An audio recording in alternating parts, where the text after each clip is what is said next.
Hello and welcome to another episode of the Principal Liner Notes podcast. I got to tell you, Glenn and I have been having too much fun that we should have hit record about 40 minutes ago, which is okay. I am so pleased and honored to have an old friend, a bandmate, a fellow traveler on the road here on the podcast. I welcome Superintendent Glenn Robbins of the Brigantine School District in the wonderful, great state of New Jersey.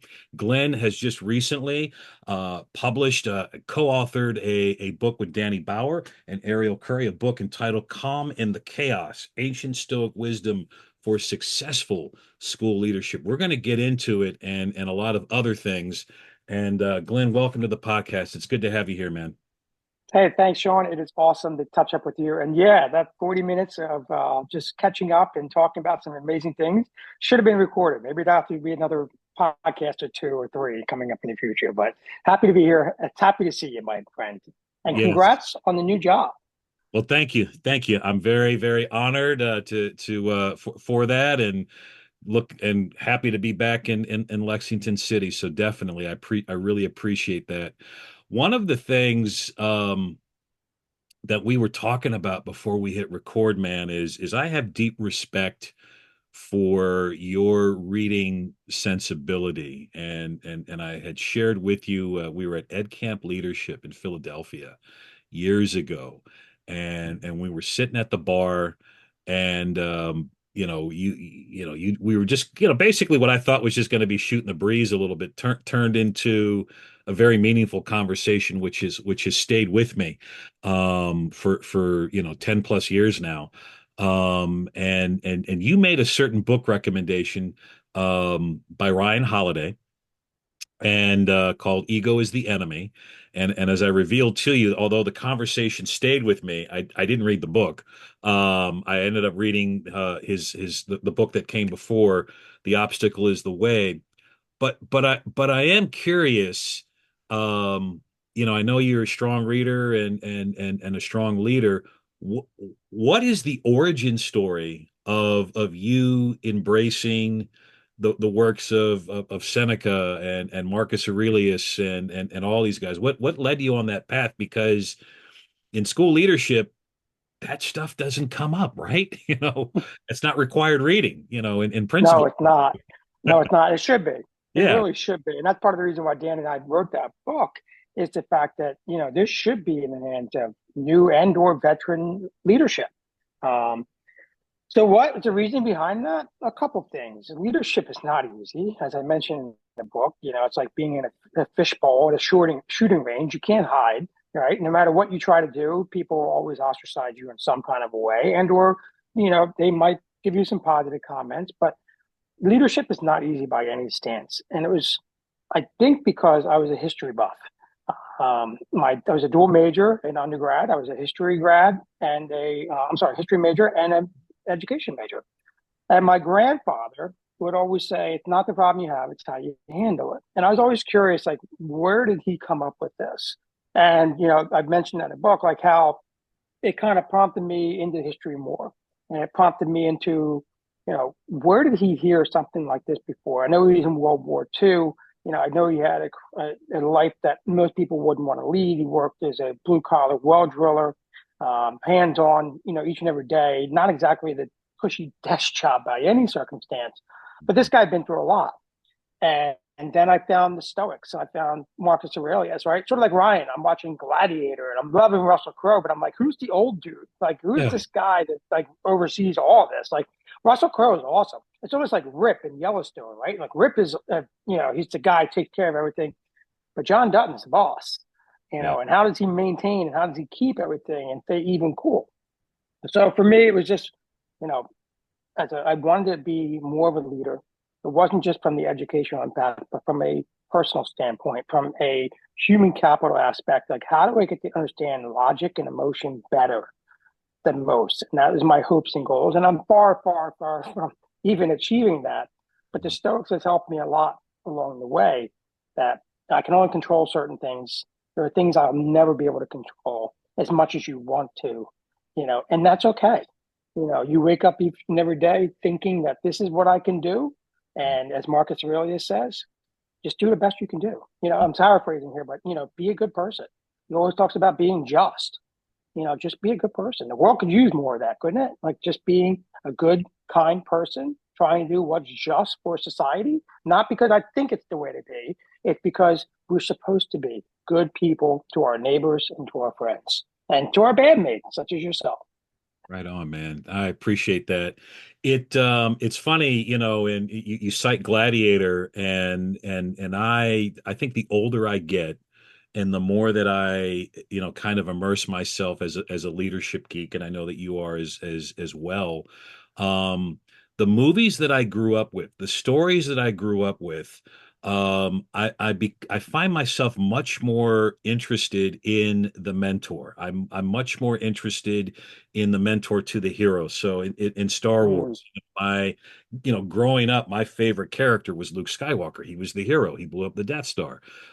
But the older I get, I'm much more, fascinated with Obi-Wan Kenobi and how he's Luke's teacher and mentor. And then, then I want to know, well, how did Obi-Wan Kenobi get all this wisdom? So then I fixate on Qui-Gon Jinn, or in the Batman, saga, Alfred, the butler.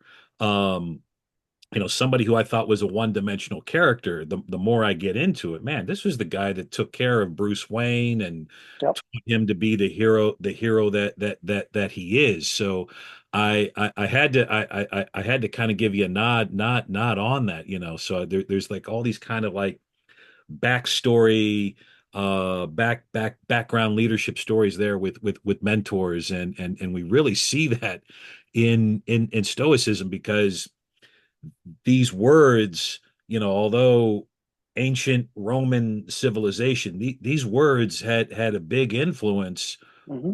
a lot of movers and shakers in history. Yeah, and it's still right. Yeah, George Washington, right? He Yeah. would quote. You talk about Cincinnatus. Like Cincinnatus was, just a farmer, and that's all he wanted to do. Sort of like the movie Gladiator, right? He was a ruler, and all he wanted to do is go back and just give up his leadership and his power, which most people don't want to do, and go back to being a simple person farming. George Washington was the same way, which is why we basically have a terms limit for presidency, because he wanted to go back and lead the life that he wanted to lead. He had done so much for his country, but now it's time for somebody else. So, like, I look at it from the Stoics aspect. Like, we have with them and the Stoics so many different mentors that we can learn from. Yeah. They're not around anymore, but their writings are, their philosophies are. And how can you learn from them as a leader? Seneca worked for one of the most evil bosses of all time with Nero. Just look up what that guy did. Yeah. It's unbelievable how Seneca even stayed alive that long, but yet he did. Marcus Aurelius lost how many children? He's during, his first couple of months on the job, he got this massive flood, and then it wipes out everything. And there's bodies and everything all over the Rome and all over the countryside, and he has to clean that up. So it's no easy holiday getting into a job. And then he has to deal with the bubonic plague that comes his way, which is where incense comes about, and you have to smell that to get rid of the dead body smell. And Mhm. then you have his best friend, who's a general later in life, tries to backstab him. Um, it just keeps going and going and going, right? And the unique thing about this with Marcus, people don't realize this. He was adopted, right? And before he became emperor, Hadrian saw something in him, and he was called the trustworthy one, the true one. And Antonius becomes um, his father figure, because Hadrian's dying. He's getting older. He wants Antonius to adopt him, to raise him up. And then they're co-emperors. People don't realize this. Marcus was co-emperors for the longest time.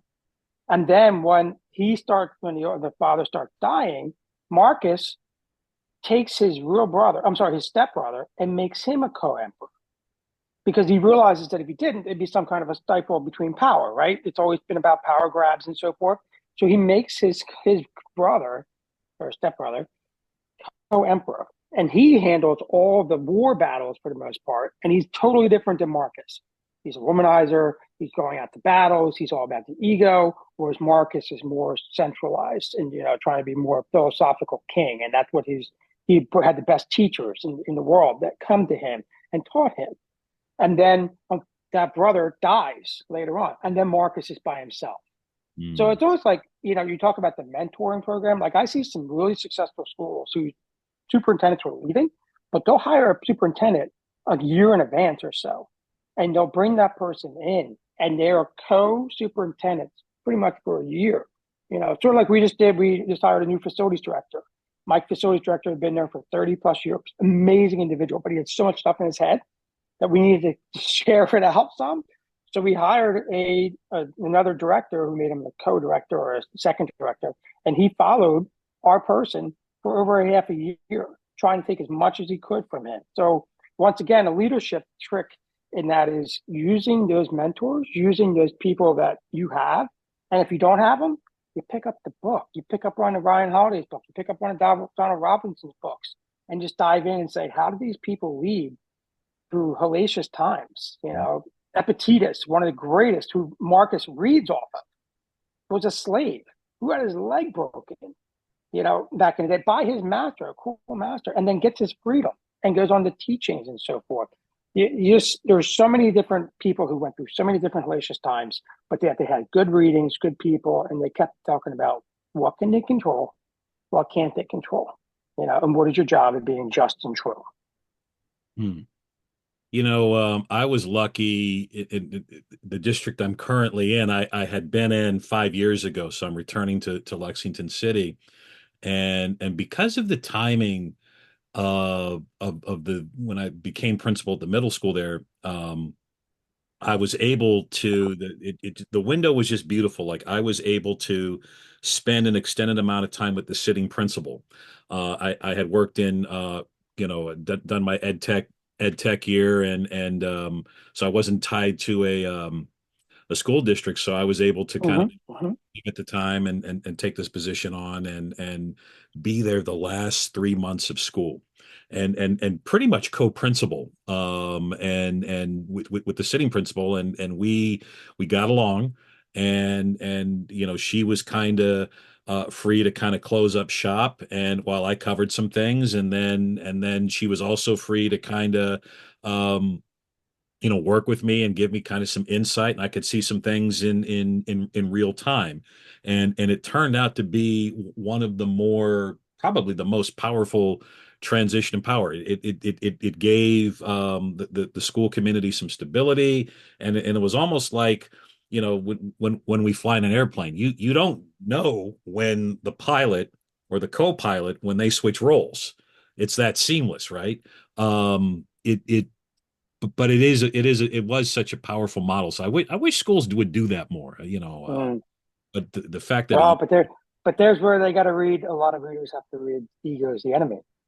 You know. yes, yes, which I need to read next, man.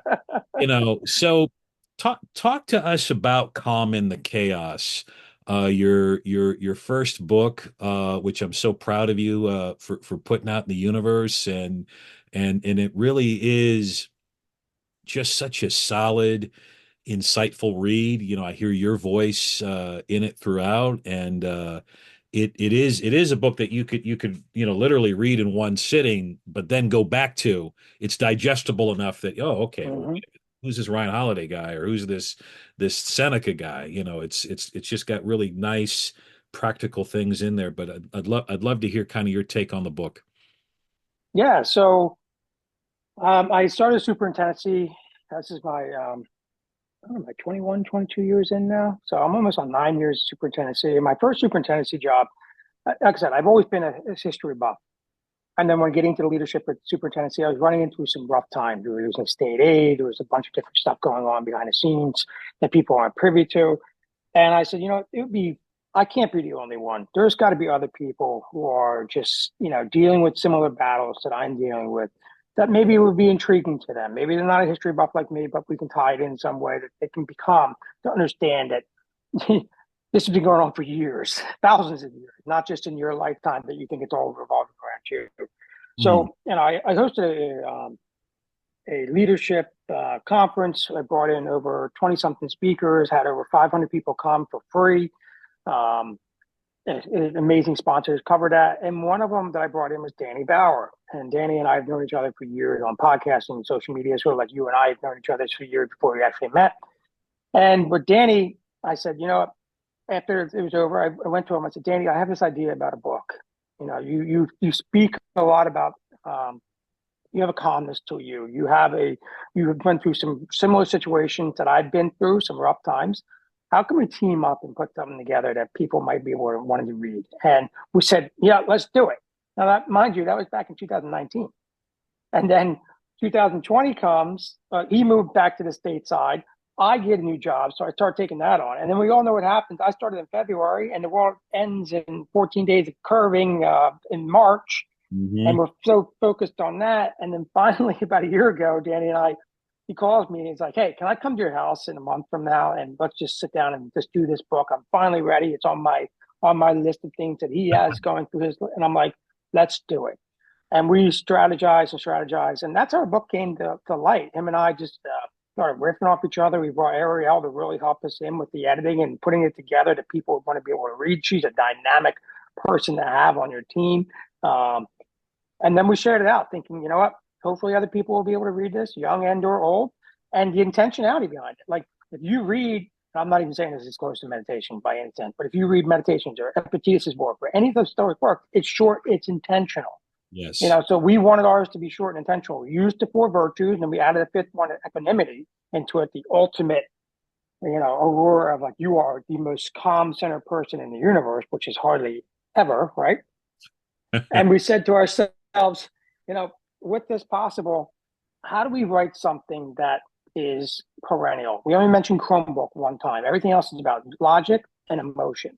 So no matter what, Sean, when you and I are off the greener pastures one day, somebody else can pick this book up and say, yeah, I'm still dealing with parents that contact me at 1 o'clock in the morning. I'm still dealing with people at a board meeting. I'm still dealing with teachers. I'm still dealing with, kids. I'm still dealing with all these different things that will continue to happen. And how do we get through that? And that part of it, we put some reflection questions in there. There's just practices on each section because we've dealt with those. We just changed the names around, changed some scenarios around, and make it but we built it so that you can sit down with your leadership team and say, hey, your assistant principals, your supervisors, your deans, whoever it may be, are we on the same page with this? If this happens in our district, what do we do here? And it gives them three practical questions just to get the conversation started, because that was the intentionality behind that. And two, when we were writing it, we were talking about justice and we're talking about temperance, and we're sharing some of the stories in there. Sean, you and I could go back and rewrite that book how many times? Because you've had so many similar stories Hmm. that could relate to that. And that was our problem. Like I reread this book, I don't know how many times for editing purposes. And I was like, no, maybe we should add this story in there instead. Like every time I read it, those quotes and or those philosophers made me think of something else that I could share. And I think that where we said, you know what, maybe this is where the readers can say, this is how it ties into this situation for me. And then they can always have it on their desk as a quick read to say, what was that quote I read the other day and how can that relate to me? Or, you know, my favorite, the paraphrasing is market because I'm near the beach. It was during pandemic, but the waves, the waves crashing over the rock. And no matter how many times that wave crashes over the rock is unmoved, and that's you. You're the rock. So are you getting washed every which way in this craziness of the world? And some days the waves are huge, and some days the waves are nice and simple.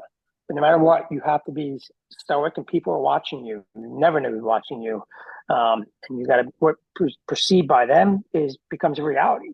So I hope that somewhat tied into why we got to where we are from starting it to where we are now, and what the intentionality was behind the book.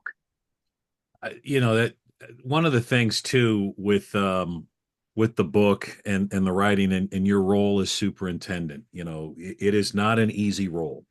And this is your second stint as a superintendent, longtime school leader. It's a role that is all encompassing and requires a lot of nuances and Mhm. layers, but it also requires a lot of your time as well. So I'm curious, Glenn, and how do you integrate deep reading and reflection into your daily practice as a superintendent, as a leader? I mean, I think maybe one of the appeals with Stoic literature is that when you read Meditations, it's crisp. You can kind of get it, but then it marinates with you. But you are a voracious reader. So do you schedule time? How do you make that happen in between, board meetings and school visits and your the beautiful things that you do with innovation Yeah.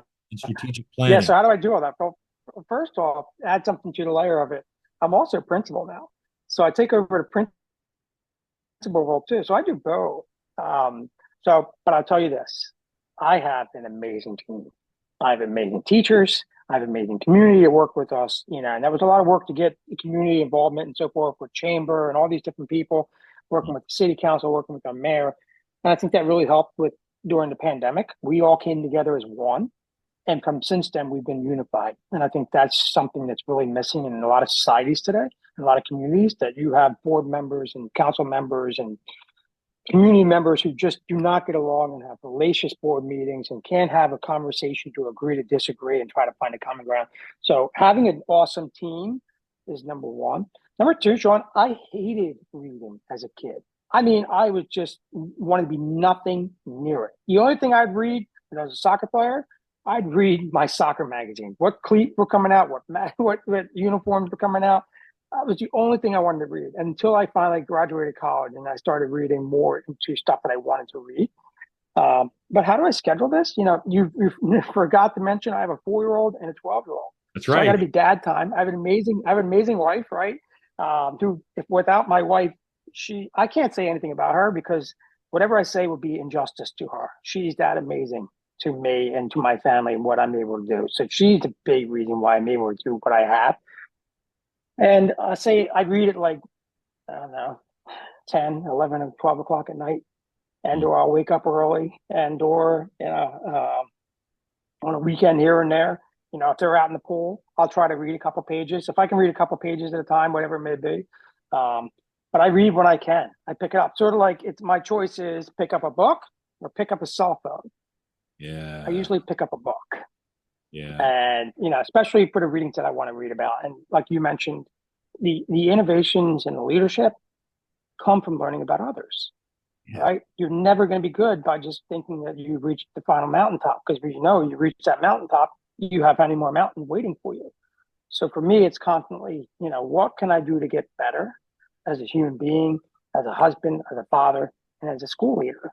So any type of leadership books, and I think I mentioned this to you or others, I really don't read that many educational books. I do, I'll skim through them, but I Yeah. want to read about leaders who have been through hellacious times and good times. I'll read about soccer coaches, football coaches, basketball coaches, you name it. I've read about them and or historical figures. That's why I love Ryan Holiday and Robert Greene so much. When you read the 48 Laws of Power, it's like, whoa, like there is so much stuff that's happened. And how did they deal with it? I'm sure, you've never, I shouldn't say that. I'm sure that everyone deals with the Machiavellian types. Everybody's quick and trying to get to the top and pushing you aside and backstabbers, things like that. Nothing's all roses and peaches. So you got to understand how to be able to deal with those situations. Some through practice, which is you're going to have to deal with it head on. And then there's other ones from reading in the book. It makes the practicality of it a lot easier. So for me, I love the reading of the people who've actually been through it, and the actual, they're not pen and ink philosophers, if you follow what I'm saying. The pen and ink philosophers look really sharp because they've never done the hard work. For me, I want to learn about how people have dealt with other people, dealt with different constituents. Like you said, as superintendent, I'm responsible for reporting to the board, the community, the students, the staff, right, to my team, and all these other constituents out there. It's like when I tell my son, like, hey, buddy, you're talking to me. You're not talking to your boys who are 12 years old. Like they're going through adolescence. Like you got to read the room, Yeah. and that's part of my job is I have to read the room on how I'm conveying a message to each and every constituency that I have to deal with. And by reading, it helps me, learn how to maybe possibly give that message a little bit better. It really speaks to and you and Danny write about this, in the towards the end of the book, and that I'm not going to give any spoiler alerts away because these truths, the spoiler alert is that the truths in this book are universal and that you can go back to again and again. It's perennial. I love that term. Very much like, wait for this hat trick. It's kind of like Bon Jovi's Living on a Prayer. Even though that song is very much emblematic of the 80s and mullets and stonewashed jeans, that song is timeless, right? Yep. And Yep. transcends, a time period. You can hear that song and everybody knows it and sings Yep. along, and there's a story. Everyone kind of has a story about that song, and it's the same thing with. Right. And that's the beauty. And that's the beauty of that song. Is everybody goes back to a time where they feel like they're barely hanging on, That's and or right. they were rejected, or something happened, and they're living on a prayer. But the upbeatness of it, Yeah. pushes you through to get through to that. And it's sort of like, yeah, the stoicism is like, yeah, I can push through. I can control these. This is the best I can do. And yeah, who doesn't love Bon Jovi? Thanks for the New Jersey reference, buddy. Hey, I had to do that, man. And it's like nothing endures, right? So like, even if Correct. you're at that mountaintop, as you said, you're going to be pushed off that mountain, or there's going to be another mountain that you're going to have to climb. Yeah. And if you think about all of, like, I mean, that's very much Marcus Aurelius. Like, all this stuff is meaningless, because it's not going to last and it's not going to matter. So therefore, embrace the moment, Yeah. but also get ready to embrace the next moment, which might be much more difficult, or it might be good, or it might be great, or whatever. And to me, that's very much leadership. You might have the title, the office, the plaque on the award plaque, or whatever, but that don't rest. Don't. Yeah. And it's unique you say that. Like, I think about, um, in my reading, right? Winston Churchill. All right. Everybody quotes Winston Churchill from, battling through World War II. He took Hitler head on. He didn't care. He wanted to save the world. Winston Churchill gets fired after World War II. Yeah. All the great work he does, he gets fired. So I know there's a timeline too. Like you said, once you get to that mountaintop, you're going to be there for a certain time. There is a timeline, and you have to move on to something else, and or controlling the controller. I love this one story. If I got a second here, about Robert Grant. Um, I'm sorry, not Robert, Ulysses S. Grant. Yeah. Ulysses S. Grant was a young soldier. He's down in Texas, and this is almost like a Seneca quote. Like, your imagination is worse than your reality, right? You fear in your head is way worse than reality.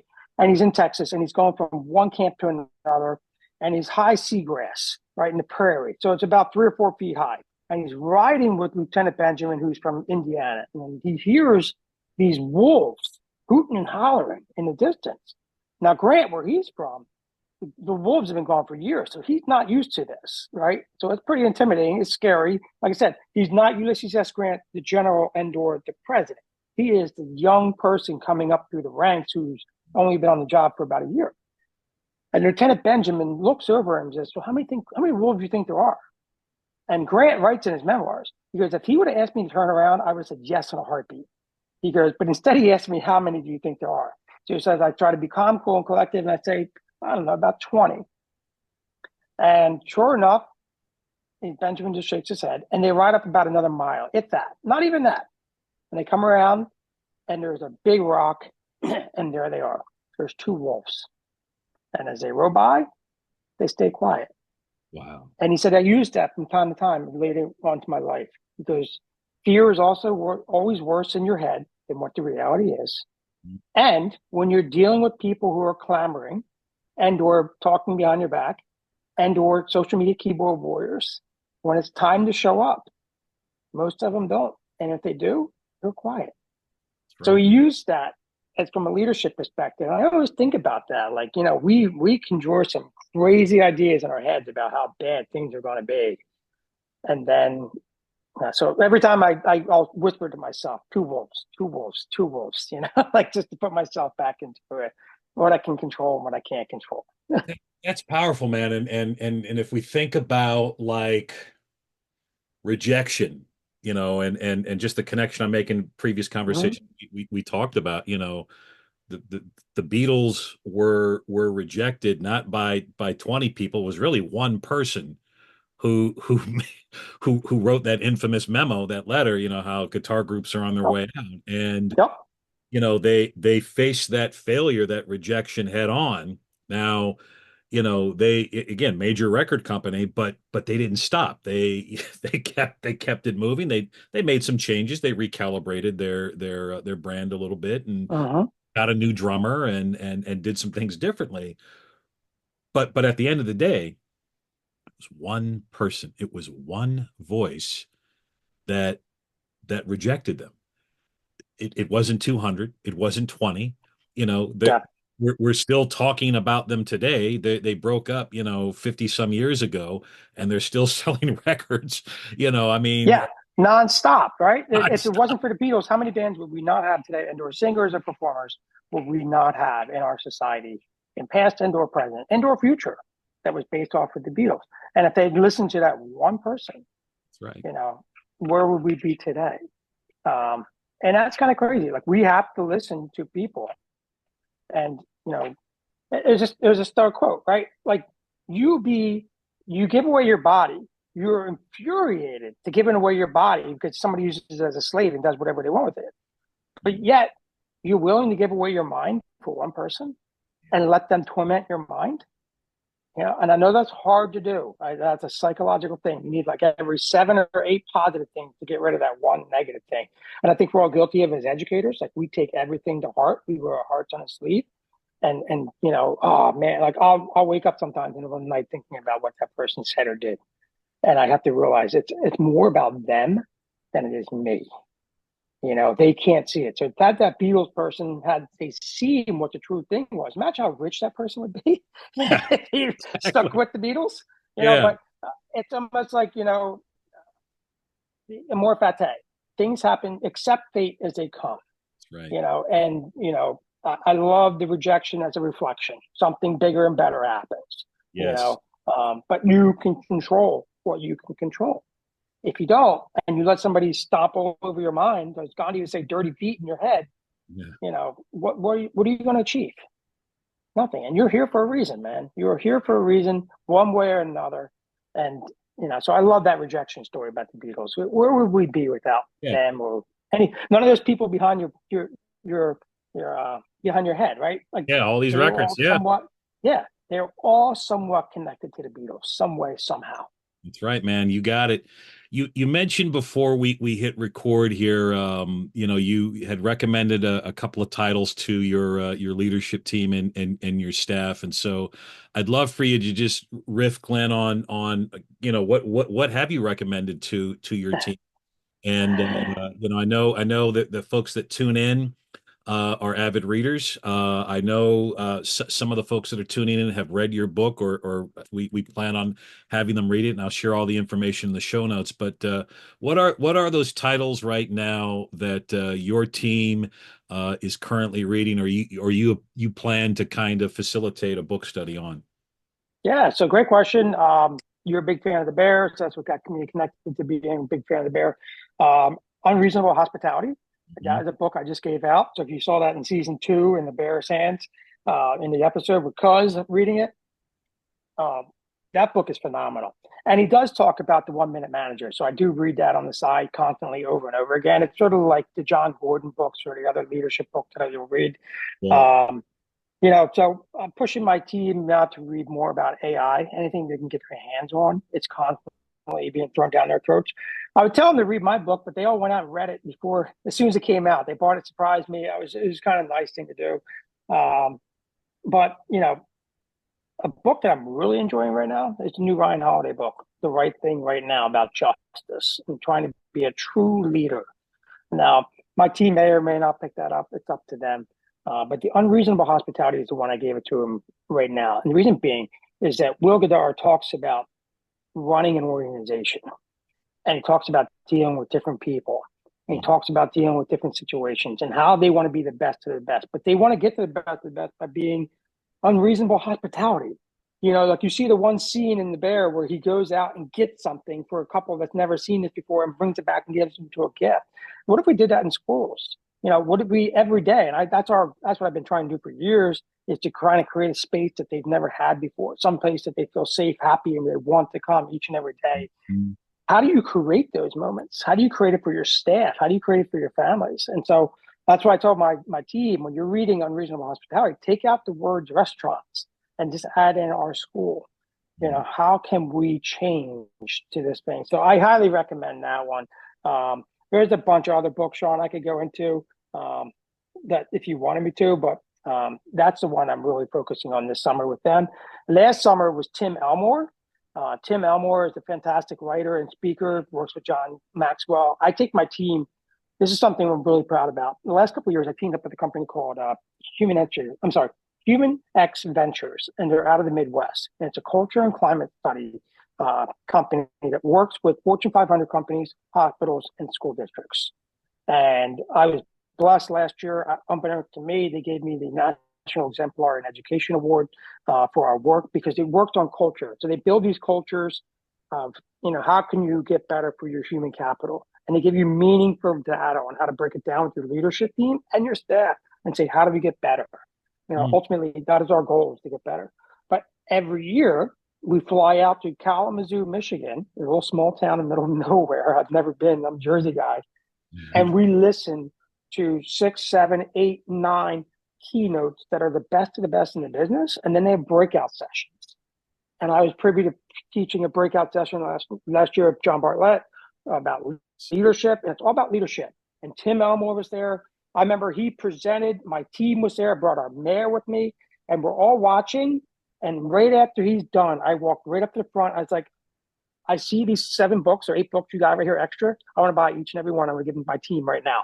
So we get, it was all about the his leadership book, about the I forget the title of it. It's really painstaking to me. I can't remember it. But it was simply phenomenal about how you think leadership should be, but it wasn't. And he captivated the room. Then he talked about the different generations versus the boomers and the millennials. How do you get along at work? And he just categorizes each and every way. I highly recommend anything Tim Elmore writes as well, besides John Maxwell and other leadership. So that's where I'm at. Sorry, Sean, I could go on for hours Oh, about no, no. different books. This is great. And I want to make sure I got the name of the organization. It was Human what? Adventure? Human Human X. X. Got it. Yep, Human EX Ventures.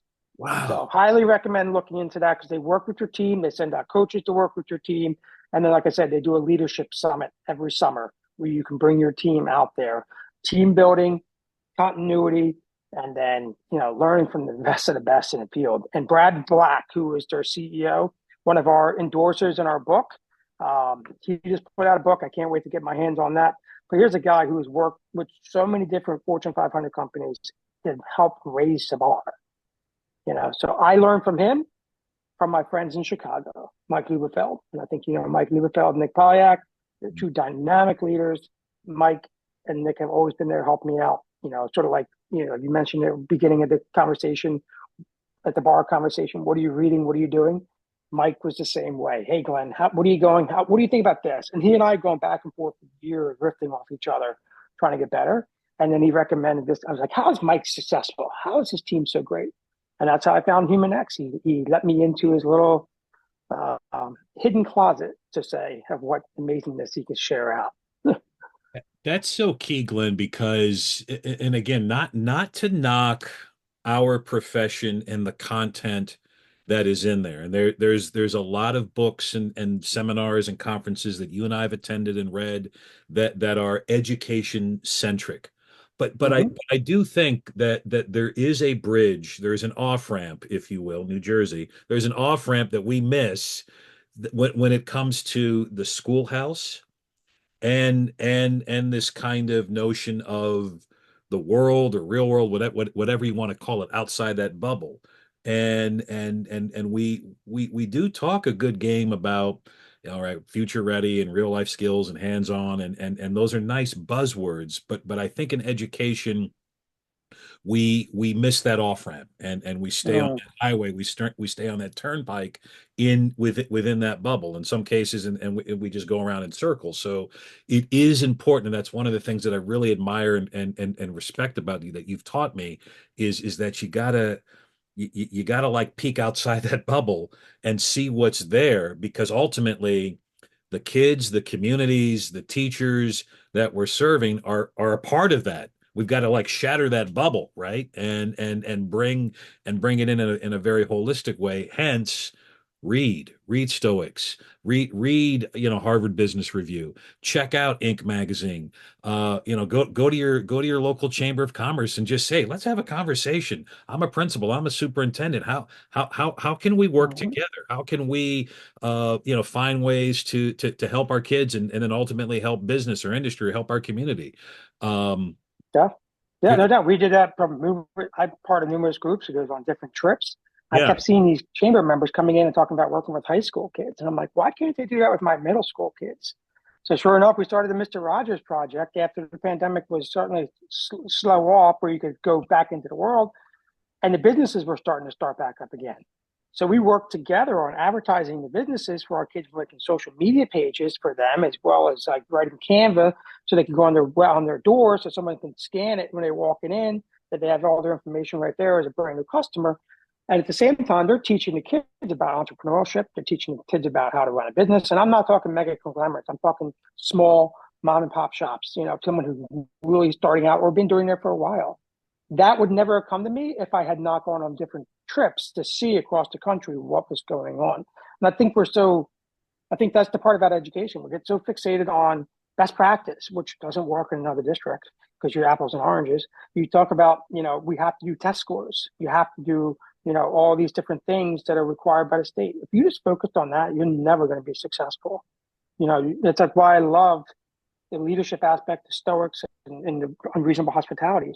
It's about human capital. It's about relationships. It's about people. And once you figure that part out, then all the other stuff can come along.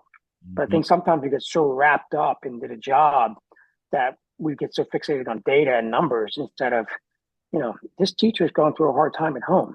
How do we help her out? Or my administrator over here is really struggling in some areas with some people. How do I help grow her? So I think once you start focusing on that, things can evolve in something better. Yeah. That's beautifully stated, Glenn. For those folks that want to connect with you or pick up the book, what are those best avenues? And I know you do have a healthy social media presence and you're very good and generous with sharing your thoughts and ideas. So what are the best places for folks to connect and learn with you, man? Yeah, a real centralized one. I just started a website. Just go to glennrobbins.com. Has everything on there from my book to all my social media links to speaking engagements and so forth, and or my email just to converse. You want to talk about something you're going through, I'd be happy to do that. You and I have been on Twitter or X for how many years now? That's Glenn G. Robbins, two N's, two B's. Same thing with LinkedIn and elsewhere. I'll lay it out there, Sean. The book is phenomenal for people who want to grow and going through hard times to think they're alone. They're not. Um, but I'm going to lay it out there that if anybody reaches out to me and just wants to talk or grow or learn, trust me, I've been through the gambit of many things. And if I haven't, I'll connect you to somebody else that has. And I'll gladly help you out because I think that's ultimately what our goal is. You mentioned that earlier. Create more leaders, create more legacy of what your leadership is about. How to help out other schools, help out other kids. And that's my job as a dad. I think I want every kid to have the best possible education, the best possible leader in their schoolhouse. So reach out to me at glennrobbins.com and I'll gladly reach out to you and start conversations, whatever it may be. Glenn really means that when he says that, friends. I just think back to that powerful conversation that we had where I didn't, I felt like a square peg at this event. And I went to the bar to kind of like, just drown a couple of sorrows. And Glenn was right there, man. And he it just started with a question and an engaged conversation, which really it was life changing. And I owe you, Glenn, a life debt for that. You have no idea the impact that Oh, that thanks, had man. on me. And I often cite that story when I can. In fact, I may have to blog about that in some way. You just gave me an idea. I may have to jot that down. In Unconventional conversations and networking. You never know what's going to happen. Yeah, I'm going to do that. I'm taking notes here. That's what you're hearing there. But Sean, so real fast, an interesting one I caught on to a couple years ago. Have you been to San Antonio into the Manger Hotel at all? I've been to San Antonio, but I've not been to that hotel. So history buff again. I ended up at this bar. I stayed at the hotel, Manger. I get sent down there for a conference to speak about student leadership. Yeah. would say that. And I walk into this bar and I see a picture of Theodore Roosevelt. And I'm like, what is this? Like, what, Theodore Roosevelt in San Antonio? Yeah. Turns out that's where he started to recruit Rough Riders for his campaign. So my point is, it ties into the the unique areas of where you learn to network with people that you may have never networked before That's right. to grow into something bigger and better. That's right. So Just you never. might see that writing coming up later in another book I'm putting together, but just something to think about. How cool is that? Had Theodore Roosevelt never been there, would we have been successful in that battle? Where would he be today? I don't know. Yeah, those kind of, and it's funny and to kind of see your Theodore Roosevelt today, and the podcast will probably come out in a couple of weeks, but today is July 6th. On this day in history, and I posted it on X. I do it every year. 1957, a young John Lennon met a young Paul McCartney, and Lennon was 16 and McCartney was had just turned 15, and they were introduced by a mutual friend. What if Paul Mm, McCartney didn't show up that day? What if the yeah, friend, never put those two together? Where would we be right now? yeah, So and more fat day, right? I Like tell if you, you man. think it comes that way, like you and I connected, where would we be today from that conversation? Where would I be without reading your blogs and your book throughout the years? Where it kept me grounded at the time. That if I'd never met you then, I probably would have never read your book. I probably never would have followed you till later on. I probably wouldn't have read your blogs here and there. But I have, and it's made me better. So you just, to your point, man, things happen by fate, and you have to accept it as it comes. And that's, Marcus Aurelius would say that a lot. That you accept what comes to you. These are the, paraphrase, these are the cards you're dealt.